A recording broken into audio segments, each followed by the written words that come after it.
Hey church family, David Russo here, bringing you a daily Devo out of Numbers chapter 14. If you have a Bible and want to turn there with me, I'm going to give us a little bit of context before we look at the verse.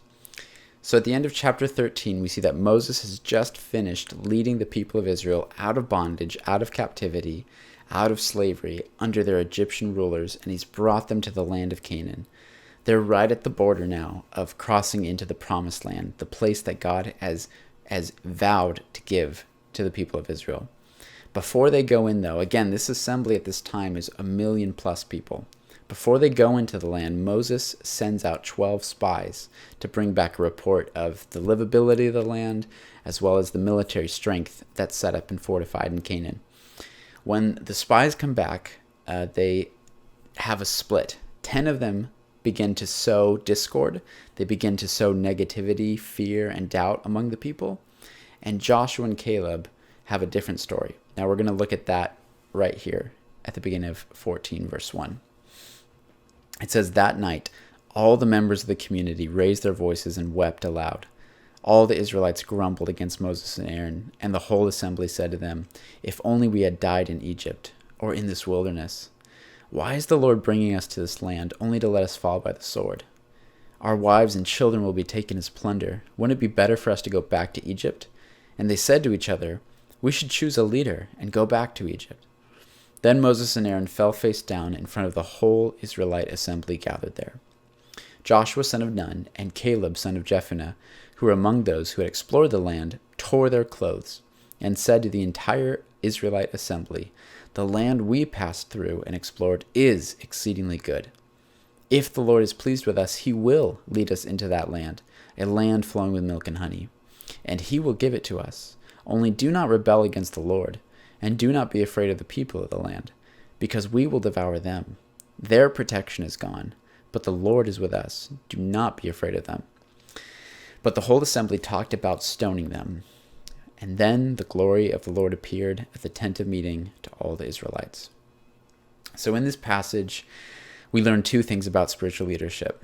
We learn that spiritual leaders are the first ones to fall, and spiritual leaders are the first ones to call. So first, the fall. Moses and Aaron fall to their faces in front of the entire Israelite assembly. Again, this is a group 1,000,000+ strong at this point. They bow themselves and fall on their faces prostrate. This is such a significant act and gesture because it shows to the nation of Israel that Moses and Aaron, we are here to serve you. We bow and submit ourselves to you. They bow as an act of servant leadership, saying, "We are here for you." Secondly, we see that spiritual leaders are the first ones to call. So as Moses and Aaron are falling down on their faces, Joshua and Caleb are standing up. They're tearing their clothes out of anger, frustration, and anguish, and they're saying, "We want to call you to go in. We know that you are afraid, that you want to go back. You want to find a new leader. You want to return to the way things used to be and to that place of captivity. But we want to call you forward. We want to call you in to the land that God is promising us."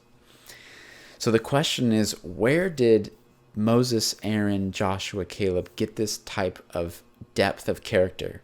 Where were they formed in their inner selves to be able to fall down in humility in front of the crowd and also to stand up and to call forward into God's promises? Where was this formed in them? I think Exodus 33:11 gives us a clue. So let's read this together. Exodus 33:11, it says this: "The Lord would speak to Moses face to face as one speaks to a friend. Then Moses would return to the camp, but his young aide Joshua, son of Nun, did not leave the tent." So here we see Moses has a face-to-face relationship with God. He speaks to him as a friend. And Joshua is so infatuated with the presence of God. He's so enamored by the glory of God that he literally wants to live inside of the tent of meeting. He doesn't even want to go back to the camp. He doesn't want to go back to his own house. He wants to crawl up and live inside the tent of meeting where God's presence dwells. And if we want to be leaders, spiritual leaders that have the strength of character, that are willing to fall before a nation if we want to be those who are willing to fall before our God and intercede for those that we lead, if we want to be spiritual leaders that are able to call others into God's goodness for their life, we too need to hide ourselves in God's presence. Now, it's my joy and it's your joy to do this for one another. We get to remind each other that we have a way to hide inside of God, that Jesus Christ has opened up his presence for us to live inside of, to crawl up inside and hide. And we hide so that we are formed. Once we hide ourselves in God, our character and our nature is transformed to be more and more like him.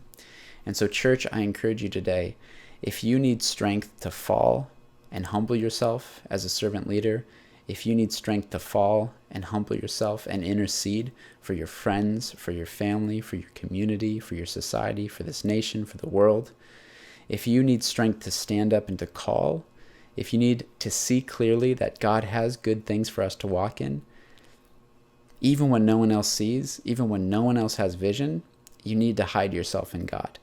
You need to crawl up inside of his presence and allow him to form your character to this level of depth and richness that he has for you. Be blessed.